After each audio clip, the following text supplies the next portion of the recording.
Hi there folks, welcome to Dunsy's Guitar World.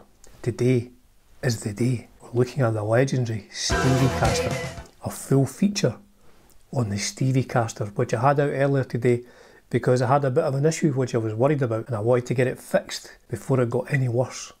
So the Steviecaster is this E-Series SQUIER Japan Telecaster with a sticker here and a sticker on the back, which we will look at in more detail in a little while. So what I'm going to do today is, I'm going to tell you how I came into ownership of this guitar, we're going to look at the specs of the guitar, we're going to hear all the sounds of the guitar, and then I'll tell you why it's called the Steviecaster. So this guitar, which is from 1986, was bought new for my friend's 21st birthday by his good lady wife, who's no longer his good lady wife.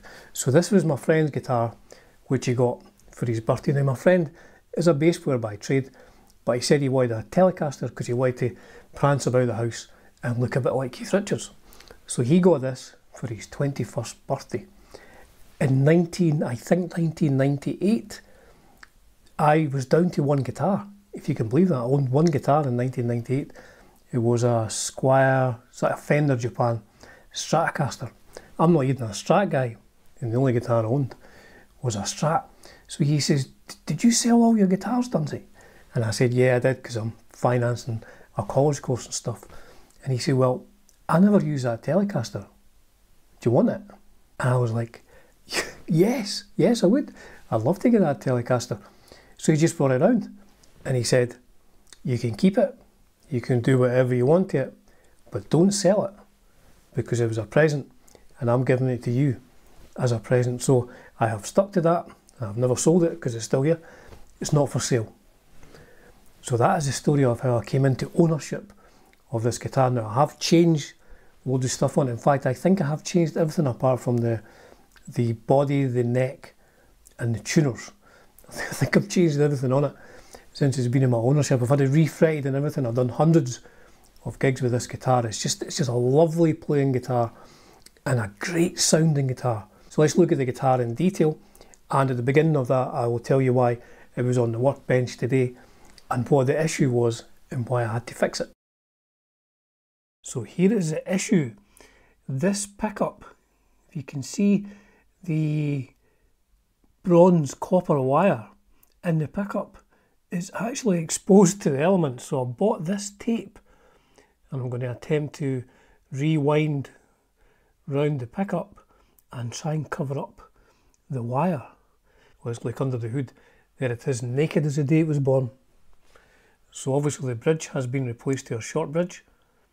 And what kind of pickup is this? It is a Seymour Duncan. I think it's an STHR-1B, which is their Hot Rails Telecaster pickup, which is maybe the third or fourth pickup I've had in the bridge, but I think this is the best sounding one.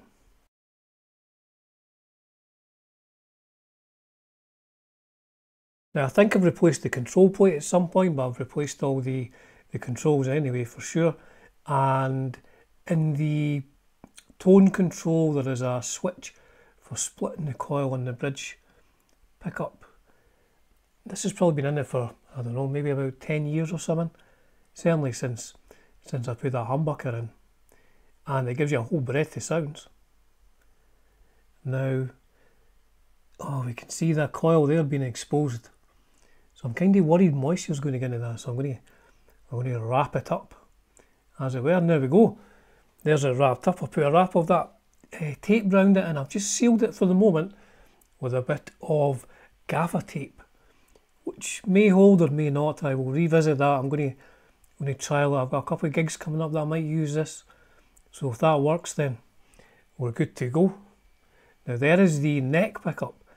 The only thing it's got on it is an SD295, where the neck date 1786. There's the nut width 42.57, width at the 12th fret 52.15, depth at the 1st fret 22.53, depth at 12th 23.57, and there's the neck profile 1st and 12th fret. The bridge pickup 14.03, middle position 4.9, neck position 7.17, and the split coil is 7.27. So there has been a lot of work done to this guitar in the 25 odd years that I've owned it. So why is it called the Steviecaster? I mean, I think we could work that out. So this here hologram doesn't really show up very well on camera, but I'll put a couple of pictures in so you can see what it looks like. So this hologram here came with the cassette, the limited edition cassette version of The Other Side of the Mirror by Stevie Nicks, hence the name, the Steviecaster. So when this guitar came to me, my friend Craig, for it was he who owned this, had put the Stevie Nicks hologram on there, and I was like, oh, that's brilliant, it's just going to be called the Steviecaster. But at that point in time, there was nothing on the back of it, whereas there is. Oh, there is now, if you can see that. Again, I'll try and catch it, try and put a bit of film in so you can see what Stevie's doing. So the bigger hologram came with limited edition copies of the vinyl version of The Other Side of the Mirror, again by Stevie Nicks. So it's got not one, it's got two. Oh, it's got not one but two Stevie Nicks holograms on it. It's just great. I don't know what it is. It just seems to suit this guitar being called the Steviecaster. So when I got it, I didn't think the pickups were great. Stock pickups were kind of bland, so I didn't have it long before I started changing out the pickups. Right, let's listen to some sounds.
it's got all the sounds. You can do everything with this guitar and this pickup configuration. I love it. But it's not for sale, remember. This is not for sale. So for the final part of the video, I did a jam the other day there, and it lasted about 5 minutes, so my apologies in advance. I did a jam over a Now You Shred backing track, which I did purchase.